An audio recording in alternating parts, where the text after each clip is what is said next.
Hello, witches and wizards, and welcome one more time to Medicina Isiderum.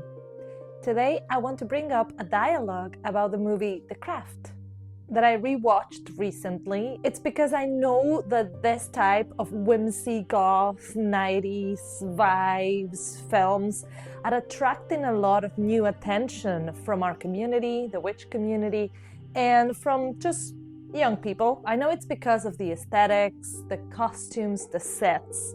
So I think it's fair and necessary to raise some concerns from the eyes of a practicing witch. So let's dive right into it.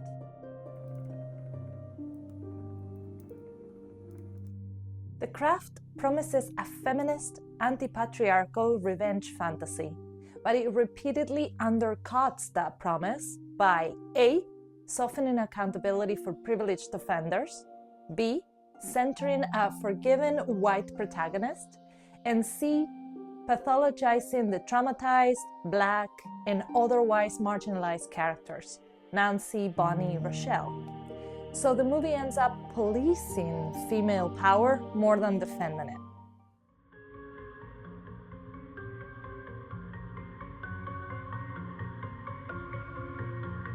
First of all, we have the blatant racist line plus explicit bullying of Rochelle.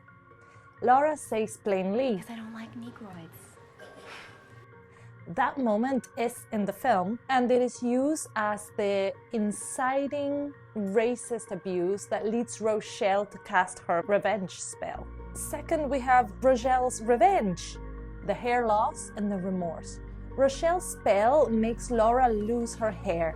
The film then cuts to Rochelle watching Laura's suffering and visibly feeling sorry or uneasy about her actions. The film then frames Rochelle as having gone too far. Third, Sarah's love spell. Chris's attempted rape, Chris's death. Sarah's love spell makes Chris obsessively possessive. He later tries to rape Sarah, and Nancy tricks and then kills him. The movie depicts Sarah grieving afterwards and racked with guilt over his death. 4. Nancy's trauma plus punishment. Nancy is explicitly written as living with abusive, neglectful family, abusive stepfather, unstable home, and she uses magic to remove that thread. She kind of kills her stepdad. And she grows more unstable and violent and unbound, and then she ends up being institutionalized, a villain. And lastly, I want to add that there are some critical conversations that already exist that read the film in this way. Plenty of writers and readers see the film's racial and gender politics as messy. There are essays calling attention to the film's racial politics and how Nancy is treated at the end. So I am aware that there are already videos that talk about this, but my spin is to talk a little bit more about the witchcraft aspects.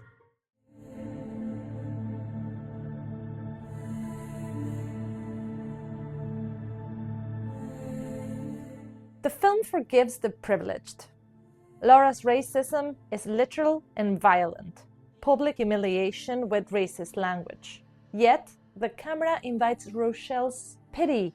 The moment that Laura is torn apart, the perpetrator becomes pitiable. That's a classic technique for neutralizing accountability and recentering compassion away from the harmed person. The forgiven heroine is a problematic moral axis. Sarah's grief and insistence that she didn't want Chris to die function like a moral salve. The audience is encouraged to mourn the rapist, a privileged white boy, because the protagonist forgives or laments him. But he was a good guy underneath it all. This flips expected sympathies. Nancy's punishment reads as a punishment for agency and trauma. Nancy is the only one explicitly punished by being stripped of agency and locked away. She is traumatized and abused, and the film's resolution, bind her powers, send her to an institution, can be read as society's and cinema's impulse to tame or demonize a woman who won't conform or forgive. Then Rochelle and Nancy are placed in positions where their agency is circumscribed or punished, while Sarah, white, middle class-ish, gets the moral high ground. Be careful. You don't end up like Nancy.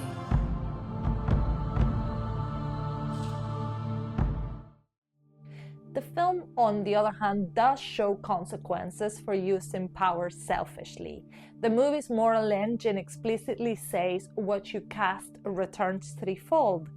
Bonnie's vanity, Sarah's love spell, Nancy's cruelty all have consequences. The film could be read as a warning against abusing power, not necessarily defending the privileged. This doesn't excuse the racial framing, but it complicates the intent. Nancy literally does horrible things, let's be honest. Nancy escalates. She kills her stepfather, she kills Chris, although not directly, and she uses her powers for it and consciously torments others. The film wants to make her the most dangerous witch. Viewers who read Nancy as purely a victim may underplay the real harm that she causes. This is why some defend the film's punitive ending. 1990s teen movie tropes. The craft heavily borrows from teen revenge movies. In the 90s, complex moral ambiguity was often resolved by restoring a single moral order. So the film's choices reflect genre and era as much as explicit ideology. That's not an excuse, but it helps explain why the film lands as it does.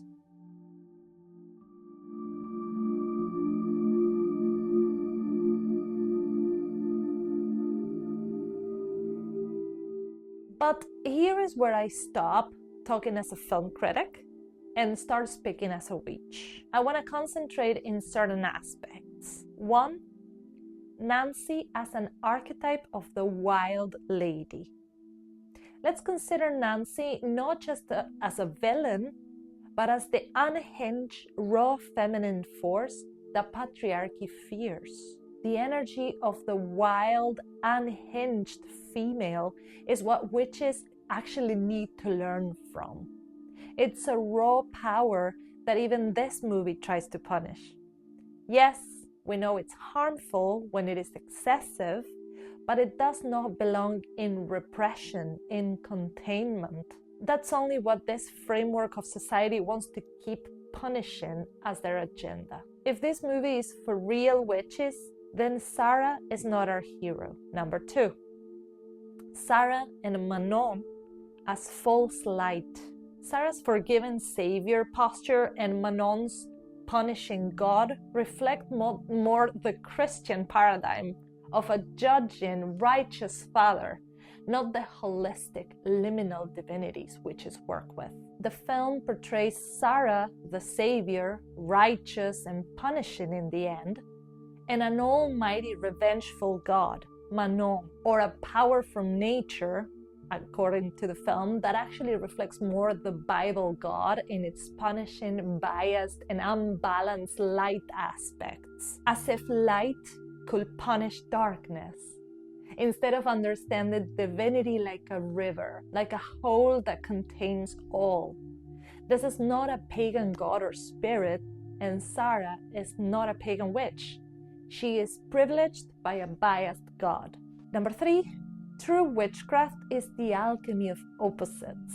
We can contrast this Manon god with the folklore devil, Pan, Dionysius, Hela, deities who embody both ecstasy and terror, herbs and poisons, trance and madness. This savior-villain dynamic is not what witches believe in. In history and folklore, witches are known for working with the devil. Not the Christian devil, the one who is the opposite of God, but the pagan, folkloric devil, the one that masks pagan divinities, those gods that gave us the healing herbs and the poisons, the drunken elixirs that induce trance and enlightenment, creativity and vision, just as well as delusion, madness, darkness. To be a witch is to understand the hues, the grays, the ladder between the opposites, which is alchemy itself. Number 4, witchcraft isn't about repressing or sanctifying as opposites, but about choosing, balancing, and transforming. I want to add lastly that being in tune with esoteric powers like these girls are displaying is not about being drunk with power or the complete opposite, being forgiving to all and righteous. Being in tune with spirit and nature is peeling off all these aspects of ego and of society itself. It is allowing the spirit to flow into your heart like a river of plenty. Is feeling love because the sun exists. Is accepting the good that comes with the bad and making choices. That's the only thing you need to learn as a witch, or maybe the main thing, to make choices. Choices that lead to plenty, to abundance, to love. Even if it's revenge, it is done because sometimes balance is needed, because not all deserve to go unpunished. So this is my standpoint when I make my critique. As a witch, I don't see Nancy as a villain. I see her as the wild lady, the raw, unhinged, feminine force that patriarchy always wants to bind. Sarah is not our hero. Sarah is the daughter of a biased god, playing judge and savior. Witches don't worship that god. We walk with the devil. Witchcraft is not about forgiveness or punishment. It is about learning to choose, to hold light and dark as one river, to know when love is balance and when revenge is justice. That is the lesson the craft refuses to tell.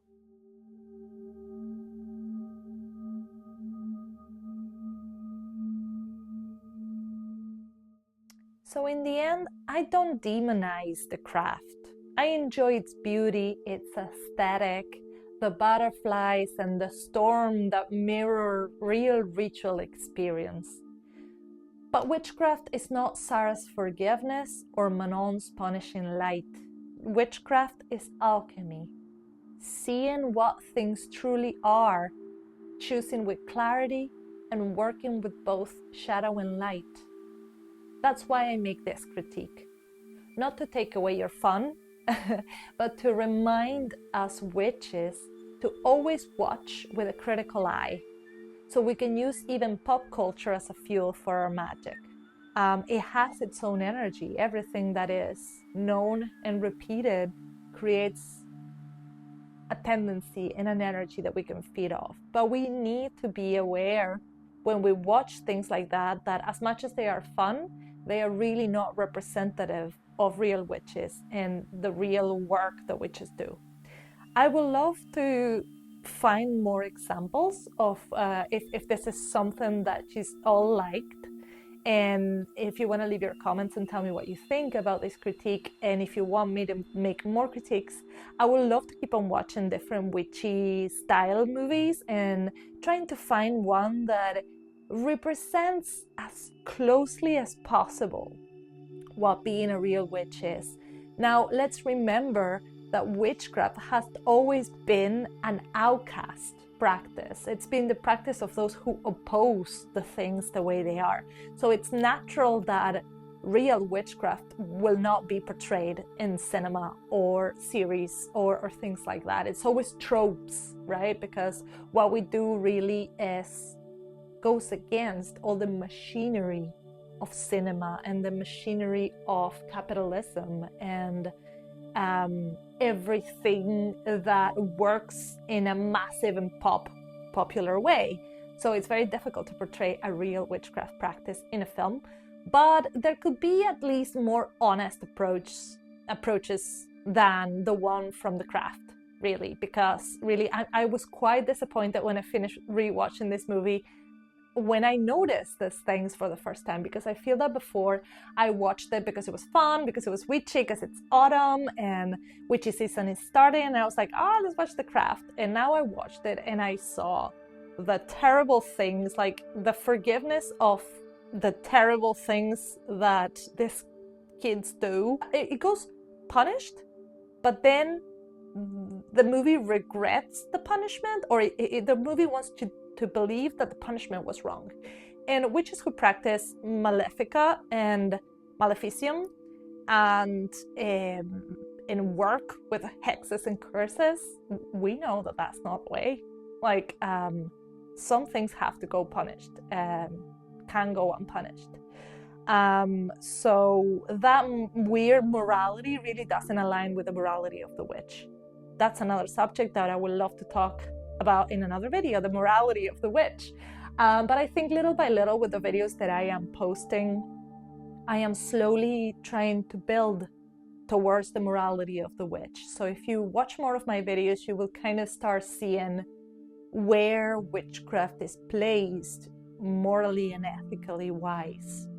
And it's not this righteous morality of forgive all and punish the female, and punish the female raw and unhinged expression of our wild goddesses. So I hope you liked this review, and I hope I made my point clear. And if not, please be welcome to comment and ask your questions. I always read you. I love to see your comments, so it will be lovely to see what you thought about it. I will see you on my next video. Thank you very much for continuing to the end, and see you next time. Bye bye.